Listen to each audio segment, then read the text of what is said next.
नमस्कार दोस्तों। एक महिला पुलिस अधिकारी एक कैदी के पास जाकर कहती है, तुम्हारे पास इस दुनिया में सिर्फ 2 महीने का वक्त बचा है। उसके बाद तुम्हें फांसी दी जाएगी। अगर तुम्हारी कोई आखिरी ख्वाहिश हो तो बता दो, ताकि हम उसे पूरा करने की कोशिश कर सकें। कैदी यह सुनकर दुखी या परेशान नहीं होता, बल्कि मुस्कुराते हुए महिला पुलिस से कहता है, मेरी आखिरी ख्वाहिश बस इतनी है कि जब तक मैं जिंदा हूं, मैं हर रात एक कुंवारी लड़की के साथ बिताना चाहता हूं। कैदी की यह आखिरी ख्वाहिश सुनकर महिला पुलिस हैरान रह जाती है। उसने गंभीर आवाज में जवाब दिया, यह मुमकिन नहीं है। हम बिना वजह किसी लड़की को एक कैदी के लिए ऐसा काम करने के लिए मजबूर नहीं कर सकते। इस पर कैदी ने फिर मुस्कुराते हुए कहा, अगर ऐसा है तो फिर आप ही मेरी आखिरी ख्वाहिश क्यों नहीं पूरी कर देती। महिला पुलिस ये सुनकर थोड़ा गुस्से में आ गई और सख्त लहजे में बोली, मैं एक पुलिस अधिकारी हूं और एक पुलिस अधिकारी कभी भी एक कैदी के साथ ऐसा कुछ नहीं कर सकता। इसके बाद महिला पुलिस ने कैदी से दूसरी कोई ख्वाहिश पूछी, लेकिन कैदी की सिर्फ वही एक आखिरी ख्वाहिश थी। अब सवाल ये है दोस्तों, क्या महिला पुलिस ने उस कैदी की आखिरी ख्वाहिश पूरी की या नहीं? दोस्तों, इस सच्ची घटना को सुनकर आपके रोंगटे खड़े हो जाएंगे।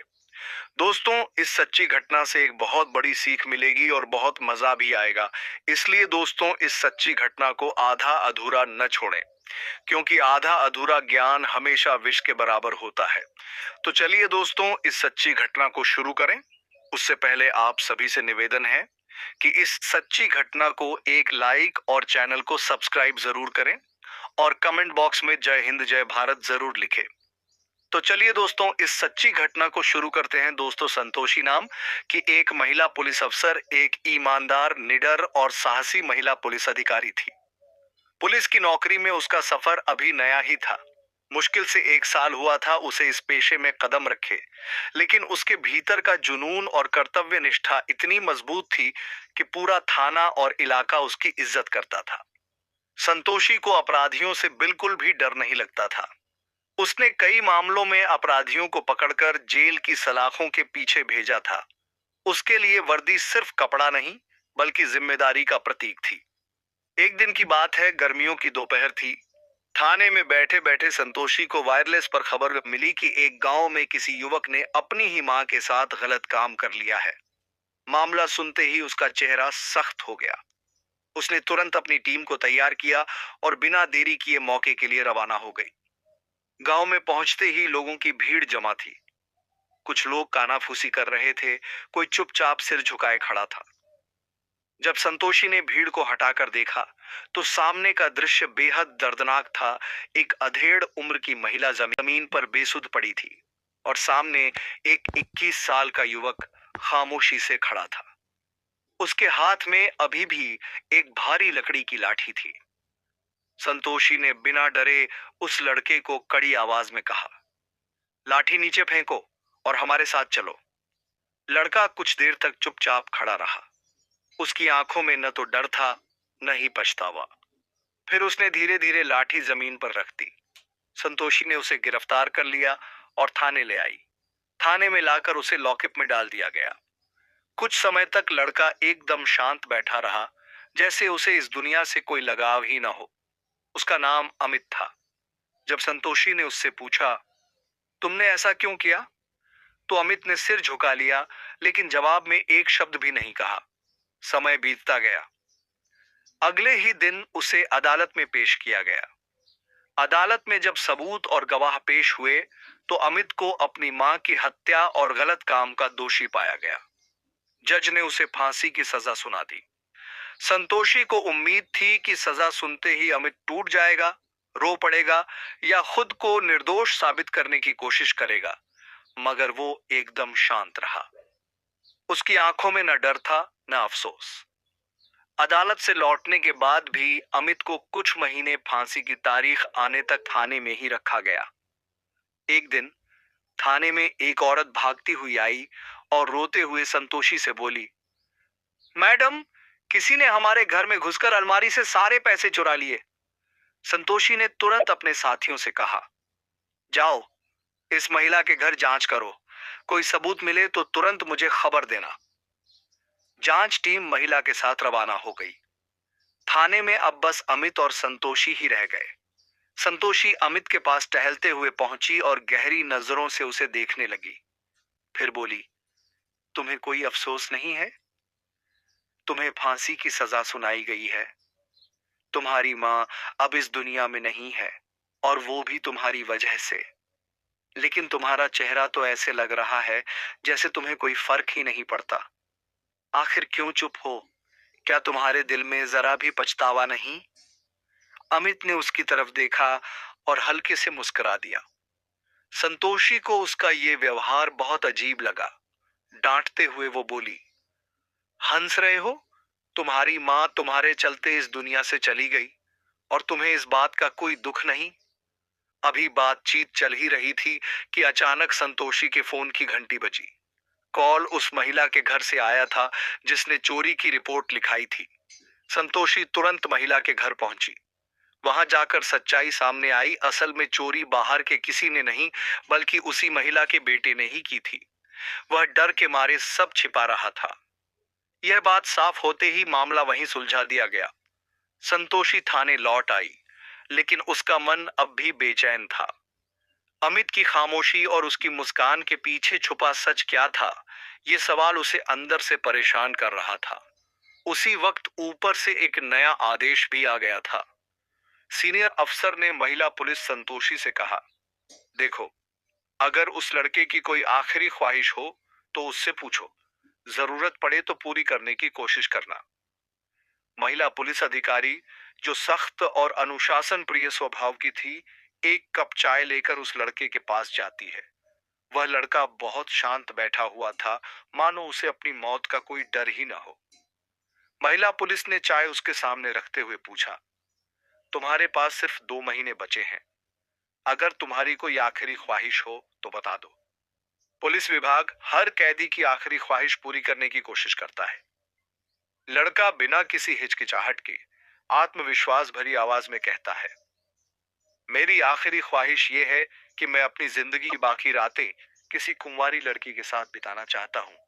उसकी बात सुनकर महिला पुलिस अधिकारी चौंक जाती है।